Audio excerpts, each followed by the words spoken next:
Hello students, नमस्ते। You are most welcome to 12th class chemistry English medium. Students, हम chapter 6 metallurgy में study कर रहे हैं और आज के इस चैप्टर में हमारा पास जो टॉपिक है वो है कैल्सिनेशन और रोस्टिंग। स्टूडेंट्स, हमने जो ओर्स हैं उनका कंसंट्रेशन कर चुके हैं, कंसंट्रेशन के डिफरेंट मेथड्स हम पढ़ चुके हैं। अब कंसंट्रेटेड ओर्स को आगे लेकर चलते हैं अगले स्टेप में, और अगला स्टेप हमारे पास जो है वो क्या होता है, extraction of impure metals from concentrated ore. ठीक है ना, तो मैं हेडिंग डाल रहा हूँ एक्सट्रैक्शन of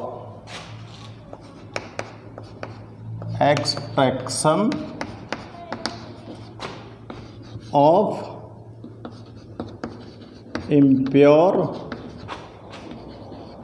metal from concentrated ore, from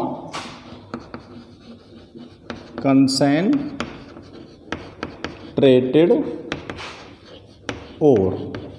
ये स्टेप है हमारे पास अगला। ठीक है ना, कंसंट्रेशन के बाद।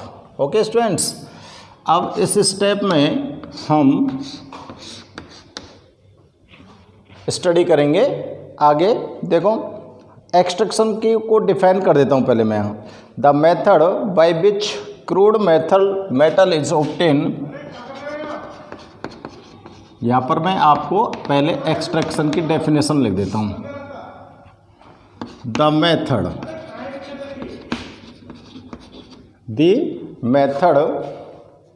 by which crude metal is obtained, by which crude metal का मतलब impure metal is obtained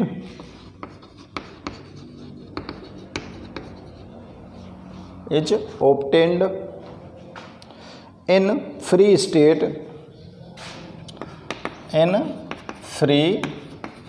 state from concentrated ore is known as extraction।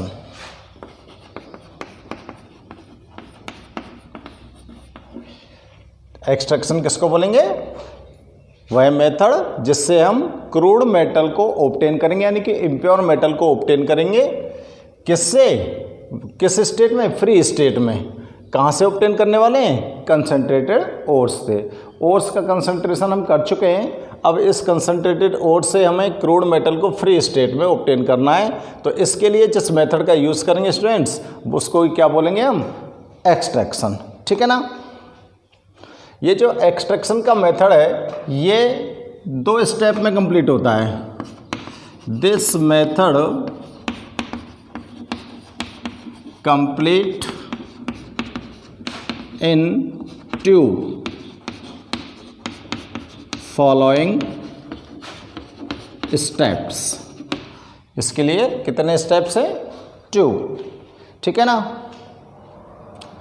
जिसमें फर्स्ट जो स्टेप है वो तो क्या होता है स्टूडेंट्स, कि ये जो कंसंट्रेटेड ओर आपके पास आया है, इस कंसंट्रेटेड ओर को हमको मेटल ऑक्साइड में कन्वर्ट करना है। ठीक है ना। और सेकंड स्टेप में क्या करेंगे हम? मेटल ऑक्साइड से हमको रिडक्शन प्रोसेस के द्वारा क्या ऑब्टेन करना है? Impure metal. ठीक है ना। तो देखो, पहला प्रोसेस का नाम होता है conversion of concentrated ore, conversion of concentrated ore into metal oxide। आपको कंसंट्रेटेड ओर को किस में कन्वर्ट करना है? मेटल ऑक्साइड में। और दूसरे स्टेप में क्या करना है? मेटल ऑक्साइड का रिडक्शन करना है। Reduction of metal oxide into किसमें, इम्प्योर मेटल में। ये 2 स्टेप आपको इस एक्सट्रैक्शन मेथड के अंदर पढ़ने हैं, ठीक है ना। समझ आ गई बात। हम इम्प्योर मेटल का एक्सट्रैक्शन कर रहे हैं कंसंट्रेटेड ओर से, जिसके लिए आपको ये 2 स्टेप को स्टडी करना है। इन 2 स्टेप्स में स्टूडेंट्स हम पहले फर्स्ट स्टेप को स्टडी कर रहे हैं, ठीक है ना। पहला स्टेप हमारे पास कौन सा है? Conversion of concentrated ore into metal oxide. अब देखो फर्स्ट स्टेप को मैं यहाँ पर नोट कर रहा हूँ, conversion of concentrated ore into metal oxide. तो कंसंट्रेटेड ओर को हमें कन्वर्ट करना है मेटल ऑक्साइड में। मेटल ऑक्साइड में कन्वर्ट करने के लिए स्टूडेंट्स हम 2 स्टेप्स का यूज करते हैं, बोल सकते हैं हम 2 मेथड्स का यूज करते हैं। तो मैं यहाँ पर लिख दूँ, there are 2 methods are used for this purpose। इस पर्पज के लिए हम कितने मेथड्स का यूज़ करते हैं? 2 मेथड्स का, जिसमें स्टूडेंट्स हमारे पास फर्स्ट मेथड है कैल्सिनेशन और सेकंड मेथड है रोस्टिंग। क्लियर है? पहला मेथड कौन सा है? कैल्सिनेशन, और दूसरा कौन सा है? रोस्टिंग। ठीक है, अपने टॉपिक पर पहुंच गए ना, कैल्सिनेशन और रोस्टिंग। समझ आ गई बात। फर्स्ट ऑफ ऑल क्या किया है हमने? कंसंट्रेशन कर लिया था ना ओर्स का कंसंट्रेशन करने के बाद हम नेक्स्ट स्टेप में आ गए। ठीक है ना, नेक्स्ट स्टेप में आ गए और नेक्स्ट स्टेप है हमारा कौन सा? Extraction of impure metal from concentrated ore. अब इस कंसंट्रेटेड ओर से हमको इम्प्योर मेटल को ऑब्टेन करना है। इम्प्योर मेटल को ऑब्टेन करने के लिए हम इसका एक्सट्रैक्शन करेंगे, और एक्सट्रैक्शन करने के लिए हम एक्सट्रैक्शन जब करते हैं तो ये एक्सट्रैक्शन का जो प्रोसेस होता है स्टूडेंट्स, ये 2 मेथड्स में कंप्लीट होता है। पहला जो मेथड है वो कौन सा है कि हम कंसंट्रेटेड ओर को कन्वर्ट करेंगे किसके अंदर? मेटल ऑक्साइड के अंदर। ठीक है ना। और दूसरा मेथड कौन सा है? दूसरा जो स्टेप होता है वो कौन सा है? रिडक्शन करेंगे किसका? मेटल ऑक्साइड का। किसमें? इम्प्योर मेटल में। ठीक है ना।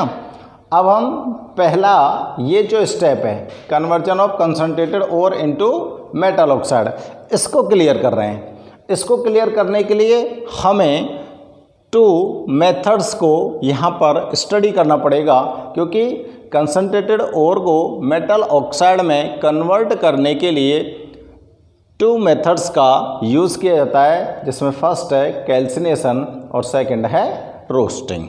ठीक है ना। तो अब हम स्टडी करेंगे क्या? कैल्सिनेशन। ओके स्टूडेंट्स, चलो स्टार्ट करते हैं कैल्सिनेशन को। तो देखो स्टूडेंट्स, हम पहला मेथड देख रहे हैं कैल्सिनेशन, और इस मेथड के थ्रू हमको कंसंट्रेटेड ओर को कन्वर्ट करना है मेटल ऑक्साइड में। तो देखो बहुत ही शॉर्ट स्टेप्स में इसको मैं आपको एक्सप्लेन करता हूँ। फर्स्ट ऑफ ऑल आपको क्या लेना है? Concentrated ore. ठीक है, कंसंट्रेटेड ओर ले लिया। कंसंट्रेटेड ओर को लेकर स्टूडेंट्स हमें इसको हीट करना है। ठीक है ना। हीट करना है कहाँ पर? रिवर्बेटरी फर्नेस में।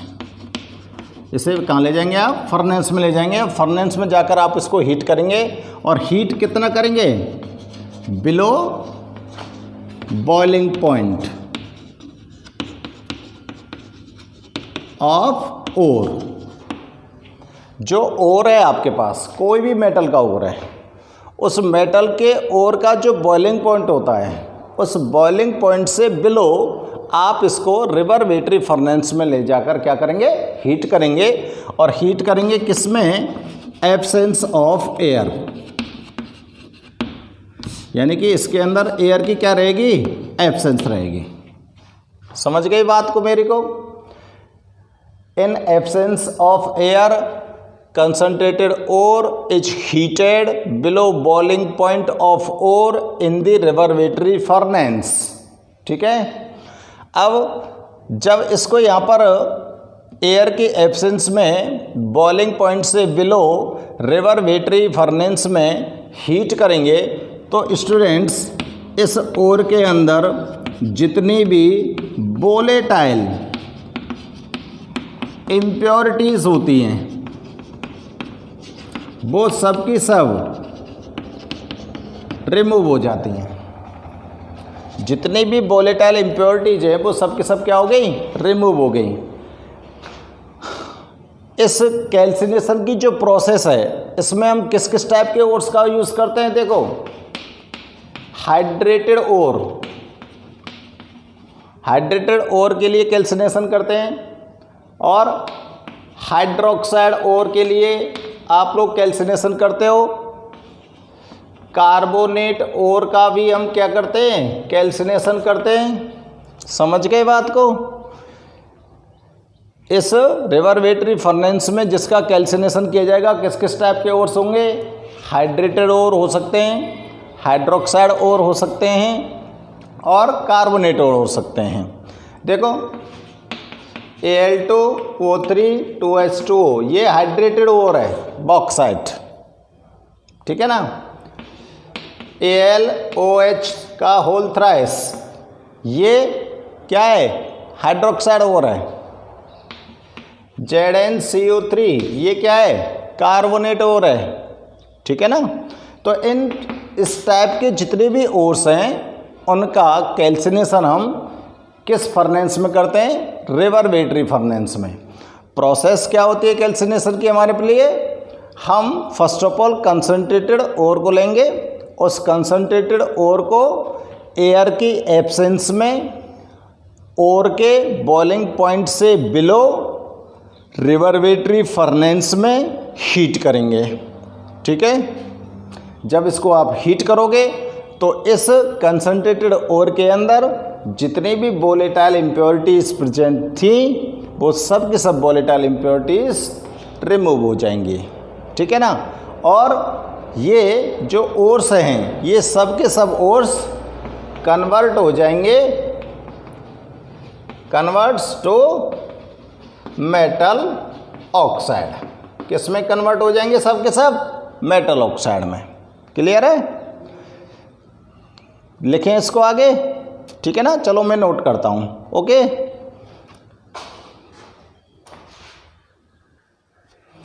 नोट करते हैं, देखो in this process concentrated ore is heated in absence of air below melting point of ore। समझ आ रही बात। कंसनट्रेटेड ओर को आपको हीट करना है एब्सेंस ऑफ एयर में और उसके मेल्टिंग पॉइंट से नीचे ताप टेम्परेचर पर। क्लियर है भैया। Below melting point of ore in, किस में गर्म कर रहे हो बताओ, इन ए रिवर्बरेटरी फर्नेस। चलो यहाँ से फुल स्टॉप को हटा देता हूँ। इन ए reverberatory furnace,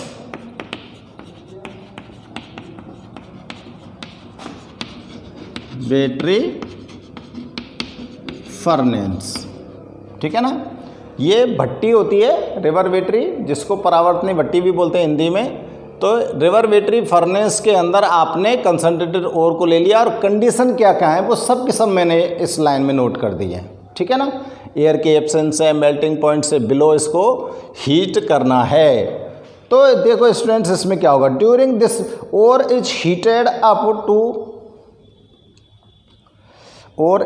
up to that, ore को इतना गर्म करो, ओर को इतना गर्म करो कि वो मेल्ट नहीं हो जाए। तो इसके लिए मैंने यहाँ पर लिख दिया ना बिलो मेल्टिंग पॉइंट, ठीक है ना। और अब यहाँ पर मेल्ट तो होगा नहीं, समझ आ रही है ना बात। तो देखो नोट करता हूँ, और is heated up to that, और is heated up to that extent, up to that extent where it does not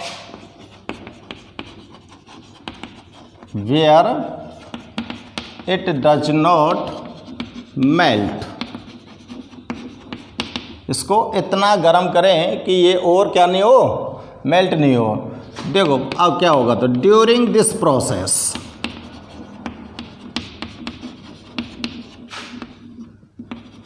इस प्रोसेस के अंदर, during this process, from hydrated oxide,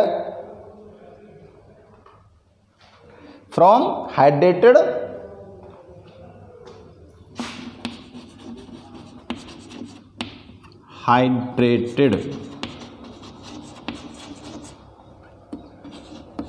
और लिख दो, चलो हाइड्रेटेड और हाइड्रोक्साइड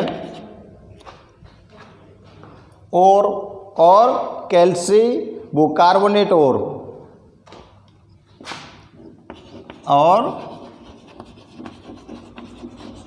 कार्बोनेट और, ठीक है ना।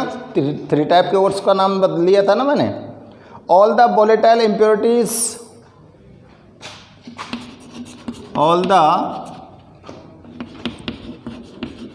वोलेटाइल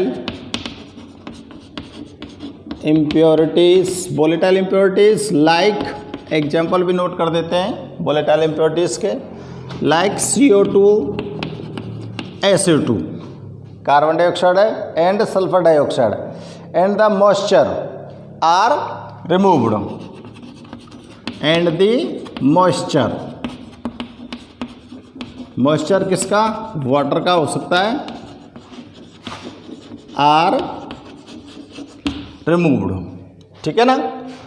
तो इस रिवर्बरेटरी फर्नेस के अंदर आपने हाइड्रेटेड, हाइड्रोक्साइड, कार्बोनेट ओर्स को यूज किया है, और इन ओर्स के अंदर से जितनी भी वोलेटाइल इम्प्योरिटीज़ हैं, कौन सी हो सकती है volatile impurities, carbon dioxide gas, sulphur dioxide gas and moisture, ये सब के सब क्या हो जाएंगी, रिमूव हो जाएंगी। सारी इम्प्योरिटीज़ कैसी क्या हो जाएंगी, रिमूव हो जाएंगी। And the porous metal oxide left behind, and the porous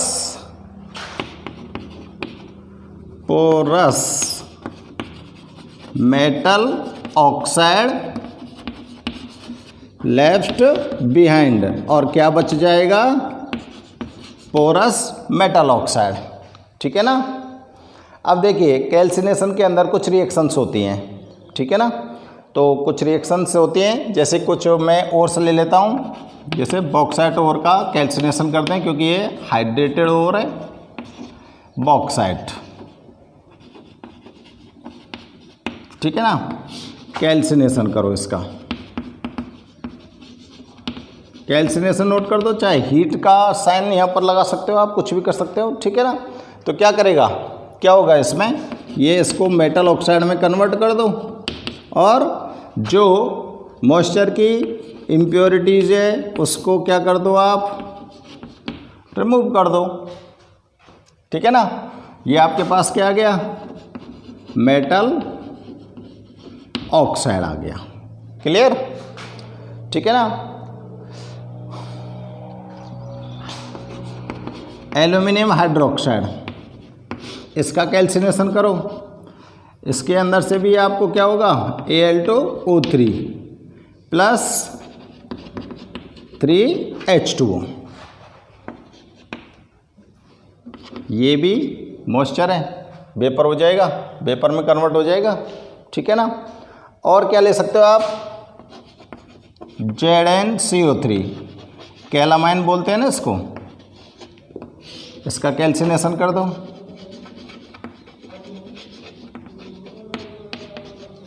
यहाँ पर क्या आ जाएगा, ZnO+CO2, ये मेटल ऑक्साइड आ गया ना, ठीक है ना। और भी लिख सकते हो आप, कैलामाइन के लिए लिख दिया आपने, तो और भी एक आध रिएक्शन आप लोग ले सकते हो। लाइमस्टोन की लाइमस्टोन कैल्शियम का क्या होता है, और होता है, देखो लाइमस्टोन के लिए लिखता हूँ कैल्शियम कार्बोनेट कैल्सिनेशन,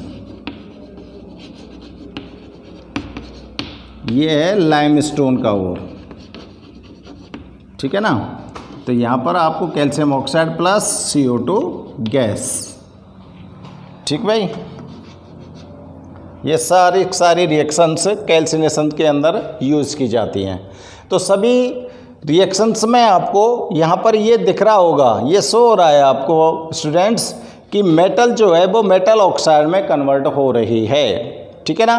और यही काम हमको करना है पहले स्टेप में। एक्सट्रैक्शन का पहला स्टेप क्या है, कंसंट्रेटेड जो ओर है उसको कन्वर्ट करना है हमको मेटल ऑक्साइड में। और मेटल ऑक्साइड में कन्वर्ट करने के लिए हम जिस प्रोसेस का यूज़ करते हैं उसको बोलते हैं कैल्सिनेशन। किसी भी कंसंट्रेटेड ओर को मेटल ऑक्साइड में कन्वर्ट करना है तो उसे हम कैल्सिनेशन प्रोसेस से पास करते हैं।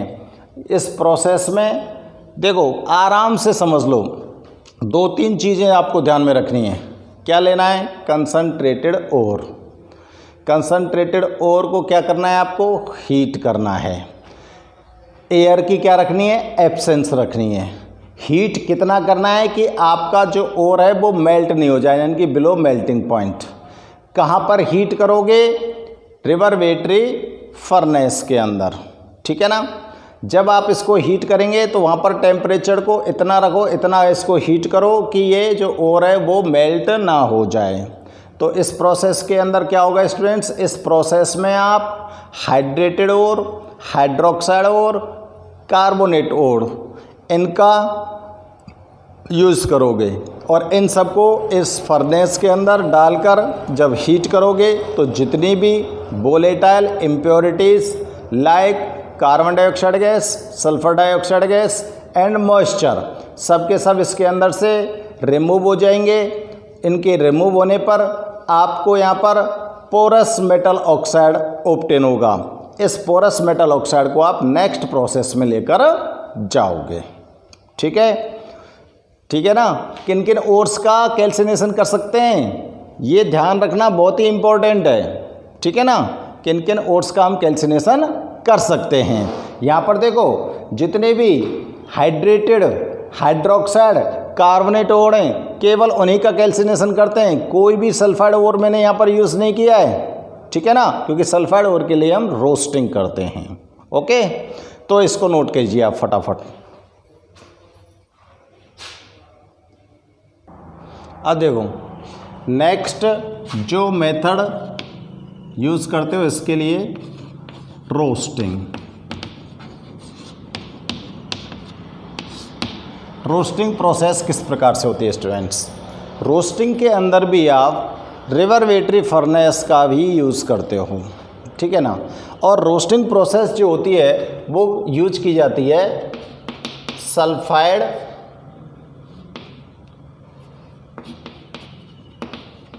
ओर्स के लिए। रोस्टिंग प्रोसेस कैसे ओर्स के लिए यूज़ की जाती है, सल्फाइड ओर्स के लिए, ठीक है ना। मोस्टली जितने भी सल्फाइड ओर्स हैं जैसे कॉपर पायराइटिस, ठीक है ना, आयरन पायराइटिस,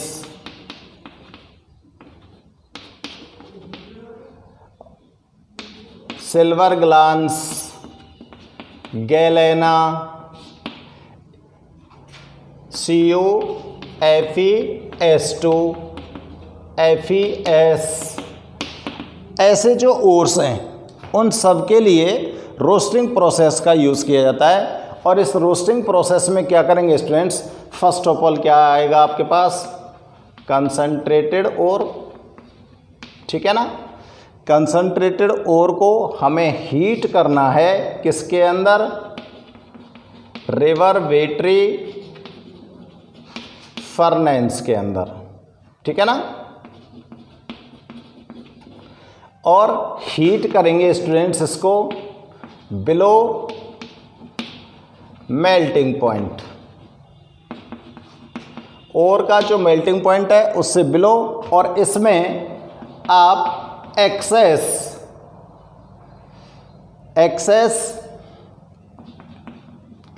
अमाउंट में एयर पास करेंगे, यानी कि सीधे सीधे आप ये लिख सकते हो, इन प्रेजेंस ऑफ एयर, ठीक है। कंसंट्रेटेड ओर को लेना है, कंसंट्रेटेड ओर को हीट करना है below melting points of ore in the presence of air in reverberatory furnace. Okay, समझ आ रही है बात। इसमें और उसमें क्या अंतर है, उसमें एयर की एब्सेंस थी, यहाँ पर एयर की क्या है, प्रेजेंस है। अब ये जो रिवर्बेटरी फर्नेस के अंदर जब एयर की प्रेजेंस में इसको हीट करेंगे तो स्टूडेंट्स देखो, फॉस्फोरस, सल्फर और आर्सेनिक, ये कुछ इम्प्योरिटीज होती हैं इन ओर्स के अंदर, और ये सब की सब इम्प्योरिटीज ऑक्साइड में कन्वर्ट होकर रिमूव हो जाती हैं। ये सारी की सारी इम्प्योरिटीज ऑक्साइड में कन्वर्ट होकर क्या हो जाएंगी, रिमूव हो जाएंगी, ठीक है। और कुछ और इम्प्योरिटीज होती हैं स्टूडेंट्स इसके अंदर, जैसे हाँ, आप तो ये ध्यान रखो, ये इम्प्योरिटीज यहाँ से रिमूव हो जाएंगी, और जो आपका ओर है वो यहाँ पर कन्वर्ट हो रहा है मेटल ऑक्साइड में, और किस में कन्वर्ट हो रहा है यहाँ पर, मेटल ऑक्साइड में। कुछ स्पेशली हैं कुछ ओर्स के लिए, उसको मैं अलग से बताऊंगा। तो आपको बस रोस्टिंग प्रोसेस में ये ध्यान रखना है, इस रोस्टिंग प्रोसेस को कैसे ओर्स के लिए यूज़ करते हैं, सल्फाइड ओर्स के लिए, ठीक है ना। सल्फाइड ओर्स कौन कौन से हो सकते हैं, copper pyrites, iron pyrites, silver glass, galena, ये सब सल्फाइड ओर है। इन सल्फाइड ओर का अगर हम ओर्स में को अगर हमने कन्वर्ट करना है मेटल ऑक्साइड में, तो हम क्या करेंगे, रोस्टिंग प्रोसेस। इस प्रोसेस में सल्फाइड ओर को आप कंसंट्रेटेड करोगे, कंसंट्रेटेड करने के बाद उसे रिवर्बेटरी फर्नेस में डालोगे और हीट करोगे, कितने पर, बिलो मेल्टिंग पॉइंट पर इन प्रेजेंस ऑफ एयर। तो इसके अंदर से फॉस्फोरस, सल्फर, आर्सेनिक जैसी जो इम्प्योरिटीज हैं वो रिमूव हो जाएंगी, और आपको यहाँ पर मेटल ऑक्साइड ऑब्टेन हो जाएगा। ये ध्यान रखेंगे आप लोग, ठीक है ना। तो मैं इसको नोट करता हूँ। देखो, in this process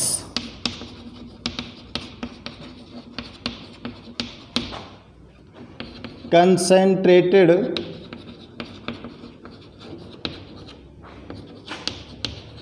sulfide ores heated concentrated sulfide ores is word और लगाओ, is heated in regular in a regular supply of air in reverberatory furnace in reverberatory furnace at below the melting point, at below the melting point, melting point से below ही रखना है इसको, temperature को, ठीक है ना। Below the melting point of metal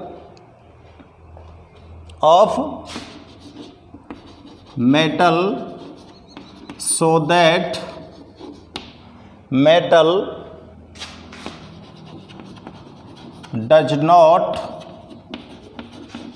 melt, ठीक है ना, इसलिए मेटल इसमें पिघले नहीं, कम टेम्परेचर रखेंगे।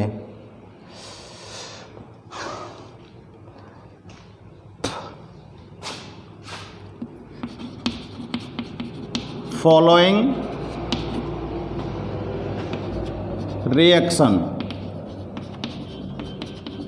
Takes place in it. मैं रिएक्शन के थ्रू आपको बता देता हूँ क्या क्या इम्प्योरिटीज यहाँ से निकलेंगी, ठीक है ना। तो देखो, नॉन मेटालिक जो इम्प्योरिटीज हैं, non metallic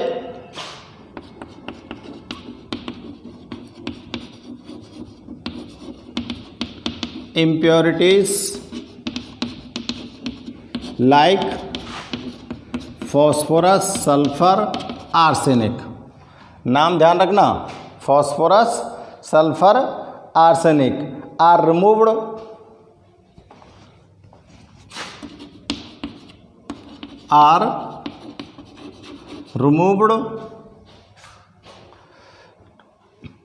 as their volatile oxide, ठीक है ना। तो देखो स्टूडेंट्स, फॉस्फोरस को वोलेटाइल करो, plus O2 equal to P2O5, phosphorus pentaoxide, ये रिमूव हो जाएगा, वोलेटाइल ऑक्साइड है, ठीक है ना। सल्फर को रिमूव करो, S+O2 SO2, सब गैसियस फॉर्म में होते हैं। आर्सेनिक को रिमूव करो, As+O2 As2O3, ठीक है, 2 4 6 3, क्लियर। ये सब क्या है, नॉन मेटालिक इम्प्योरिटीज़ हैं। टोटल नॉन मेटालिक इम्प्योरिटीज़ जो हैं वो रिमूव हो चुकी हैं उनकी वोलेटाइल ऑक्साइड की फॉर्म में। अब यहाँ पर जो O ऑक्सीजन यहाँ पर इनको अवेलेबल है, वो कहाँ से आ रही है, जो आप लोग एयर रेगुलर सप्लाई कर रहे हो ना, उस एयर के अंदर जो ऑक्सीजन है वो रिएक्ट कर रही है नॉन मेटल्स के साथ में, ठीक है ना। मेटल सल्फाइड, यानी कि सल्फाइड और था ना, कन्वर्टेड इनटू मेटल ऑक्साइड, ठीक है। जो सल्फाइड और में मेटल सल्फाइड थे वो सब किस में कन्वर्ट हो रहे हैं, मेटल ऑक्साइड में। जैसे देखो PbS, गैलेना की बात करें हम, PbS O2 PbO plus SO2, balance कर लो, 3 6 2 2, ठीक है, 3 2 2 और 2, ओके। ये गैलेना आ गया, गैलेना की रिएक्शन। दूसरा रिएक्शन चेक करें स्टूडेंट्स हम, जिंक ब्लेंड के लिए, ZnS जिंक ब्लेंड बोलते हैं ना इसको, प्लस O2, सब जगह हीट करना है आपको, जिंक ऑक्साइड बना दो और SO2 को रिलीज कर दो, ठीक है ना। तो बैलेंस करो, यहाँ पे 2 लगा दूँ, यहाँ पे 2 लगा दूँ, यहाँ 3 और यहाँ 2, ठीक है ना। तो ये जिंक ऑक्साइड में कन्वर्ट, ये लेड ऑक्साइड में कन्वर्ट, गैलेना, इसको क्या बोलेंगे आप, जिंक ब्लेंड, ठीक है ना। क्या बोलेंगे, जिंक ब्लेंड। दिख रहा है नीचे से। और भी रिएक्शन है, और भी रिएक्शन लिख सकता हूँ मैं, कॉपर ग्लांस के लिख दूँ, चलो यहाँ पे लिख रहा हूँ Cu2S, क्या बोलेंगे, copper glance, O2 equal to copper oxide plus SO2, balance करो, 2 4 2 4, ठीक है। कॉपर ग्लांस को भी ऑक्साइड में कन्वर्ट कर दिया हमने, ठीक है स्टूडेंट्स। नोट करिए आप लोग फटाफट से इसको। रोस्टिंग प्रोसेस में हमको क्या ध्यान रखना है, हमको कंसनट्रेटेड सल्फाइड ओर लेना है, केवल सल्फाइड ओर का रोस्टिंग करते हैं हम, इस चीज़ को ध्यान में रखना। सल्फाइड ओर को आप लोग जब रोस्टिंग प्रोसेस में लाओगे रिवर्बरेटरी फर्नेस में, तो रेगुलर एयर की सप्लाई करोगे, उसे हीट करोगे बिलो मेल्टिंग पॉइंट, ठीक है ना, ताकि जो मेटल है वो मेल्ट ना हो जाए। और जब ये सारे काम होंगे तो इसके अंदर ये वाली रिएक्शंस होंगी। तो इस प्रकार के जो सल्फाइड ओर होते हैं, इन सल्फाइड ओर्स के अंदर नॉन मेटालिक इम्प्योरिटीज़ प्रेजेंट होती हैं। Non metallic impurities phosphorus, sulphur, arsenic जैसी इम्प्योरिटीज़ हैं वो रिमूव हो जाएंगी वोलेटाइल ऑक्साइड की फॉर्म में, और जो मेटल सल्फाइड है वो कन्वर्ट हो जाएगा मेटल ऑक्साइड में, ठीक है ना। नोट करिए।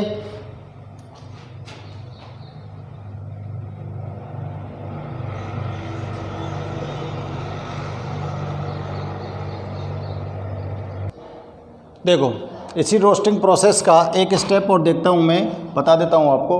कई बार क्या होता है स्टूडेंट्स, जो कॉपर पायराइटीज होता है, उस कॉपर पायराइटीज के अंदर आयरन की इम्प्योरिटीज होती है, क्योंकि CuFeS2 सल्फ़र की और आयरन की इम्प्योरिटी है। तो आयरन की इम्प्योरिटी को रिमूव करने के लिए हम कॉपर पायराइट्स के अंदर कुछ अमाउंट में हमको सिलिका ऐड करना पड़ता है, और जब सिलिका को ऐड करते हैं तो आयरन सिलिकेट वहाँ पर हमको इम्प्योरिटीज़ के रूप में सेपरेट होता है। यहाँ पर जो ये इम्प्योरिटीज है इसको हम स्लैग भी बोल सकते हैं। क्या बोल सकते हैं, स्लैग भी बोल सकते हैं, ठीक है ना। तो मैं इसको बता देता हूँ आपको। देखो some amount of silica is added, उसी के नीचे लिखना है सेम आपको, some amount of silica is added with copper pyrites या पायराइटीज, कुछ भी बोल दो, by which iron silicate, by विच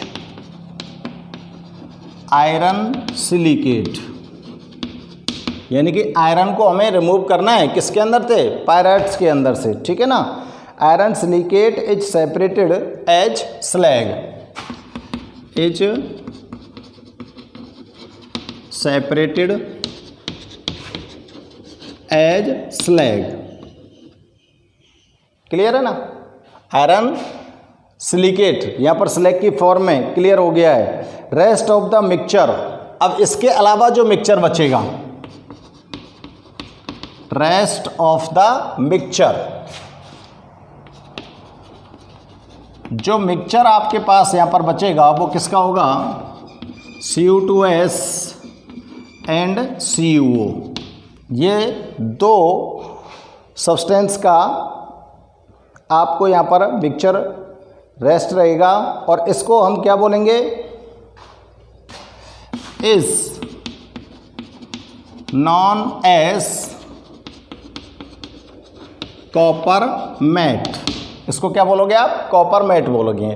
तो कॉपर मैट के अंदर कौन कौन से सब्सटेंस होंगे बताओ, Cu2S और CuO, ठीक है ना। कौन कौन सब्सटेंस होंगे, Cu2S और Cu2O। तो देखो कॉपर पायराइटीज का हम यहाँ पर रोस्टिंग प्रोसेस करते हैं, CuFeS2 plus O2 equal to, roasting में ऑक्सीजन तो आएगी, अब ये रिएक्शन करेगा, और रिएक्शन करने के बाद यहाँ पर ऑब्टेन होंगे आपको Cu2S plus FeS plus SO2 gas, यानी कि सल्फर तो निकल गई किसकी फॉर्म में, SO2 की फॉर्म में यहाँ से, ठीक है ना। ये तो वोलेटाइल हो गई, लेकिन आपके इस मिक्सचर में अभी क्या रेस्ट हैं, Cu2S और FeS, यानी कि आयरन की जो इम्प्योरिटीज़ है वो अभी भी है, और इस आयरन की इम्प्योरिटी को कैसे हमको रिमूव करना होगा ये चीज़ आप चेक करेंगे, ठीक है ना। बैलेंस देख लेना। अब देखो स्टूडेंट्स, आयरन की जो इम्प्योरिटीज है ये FeS जो होता है ये ऑक्सीजन के साथ रिएक्ट करता है। किसके साथ रिएक्शन करता है, ऑक्सीजन का, क्योंकि एयर रेगुलर पास कर रहे हैं ना, तो ये आयरन ऑक्साइड और सल्फर डाइऑक्साइड में कन्वर्ट हो जाता है अगेन, फिर SO2 गैस यहाँ से रिलीज हो जाएगी और आयरन ऑक्साइड आपको यहाँ पर ऑब्टेन हो रहा है, ठीक है ना।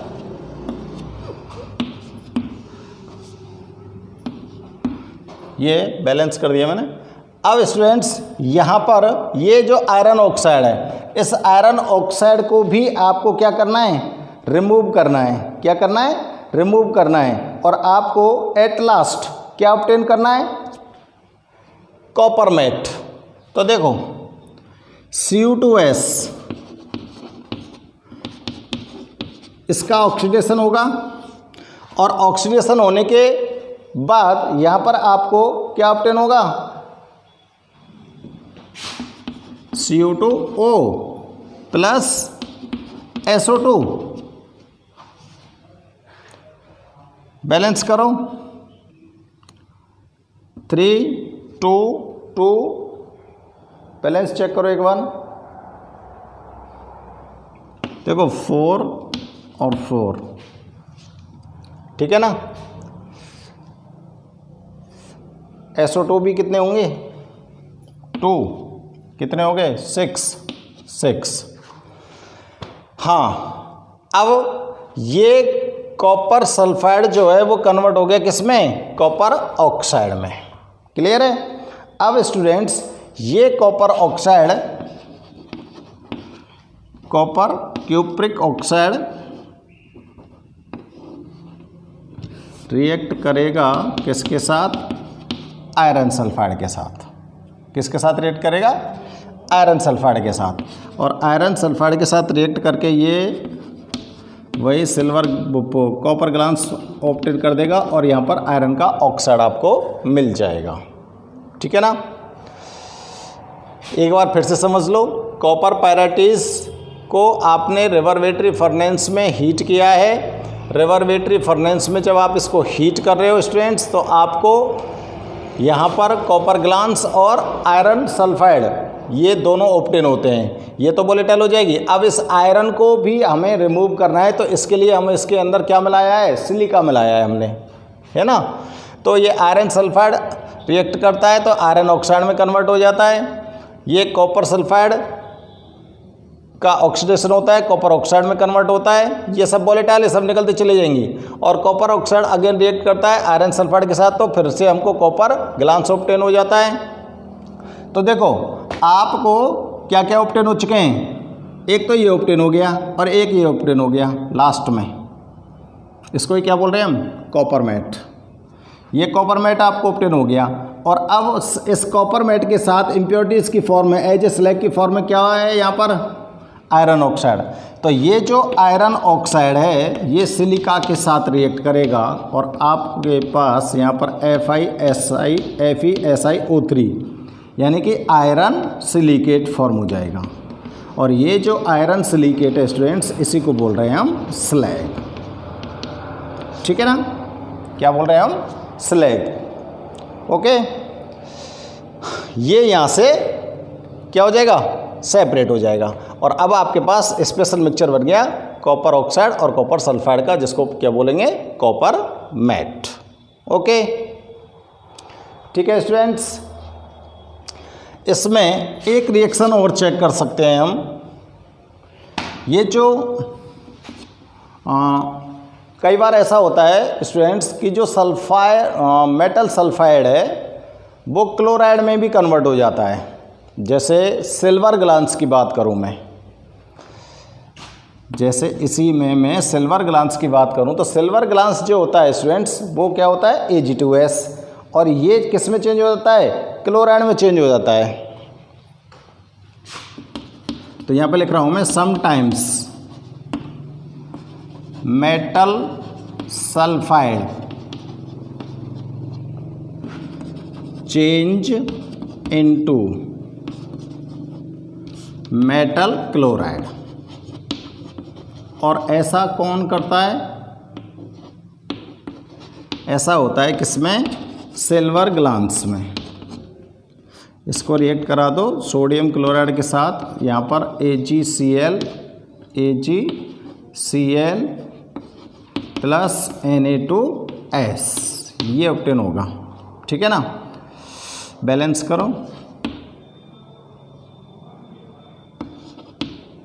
तो ये सिल्वर ग्लास कन्वर्ट हो गया किसमें? हॉर्न सिल्वर में। हॉर्न सिल्वर ही तो है ये भाई, सिल्वर क्लोराइड। ठीक है स्टूडेंट्स, तो ये हो गई आपकी रोस्टिंग प्रोसेस। तो बच्चों आपने आज रोस्टिंग और कैल्सिनेशन प्रोसेस यहाँ पर चेक किए। इसमें डिफरेंट टाइप की रिएक्शंस आपने स्टडी किए हैं।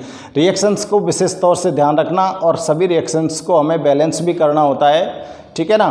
तो आज के इस वीडियो में बस आपको ये 2 प्रोसेस ही मैं एक्सप्लेन कर रहा हूँ। आप लोग ढंग से इन प्रोसेस को चेक कीजिएगा। बहुत ही इंपॉर्टेंट प्रोसेस है ये, और बहुत बार एग्जाम में इन रिएक्शंस के बारे में पूछ लिया जाता है। कई बार ऐसा पूछ लिया जाता है कैल्सिनेशन प्रोसेस की रिएक्शंस क्या होती हैं, रोस्टिंग प्रोसेस की रिएक्शंस क्या होती हैं। ठीक है ना। और कई बार ऐसा भी क्वेश्चन आया है कि right difference between calcination and roasting process. तो आप लोग डिफरेंस भी इसमें आराम से बना सकते हो। Okay students, good bye.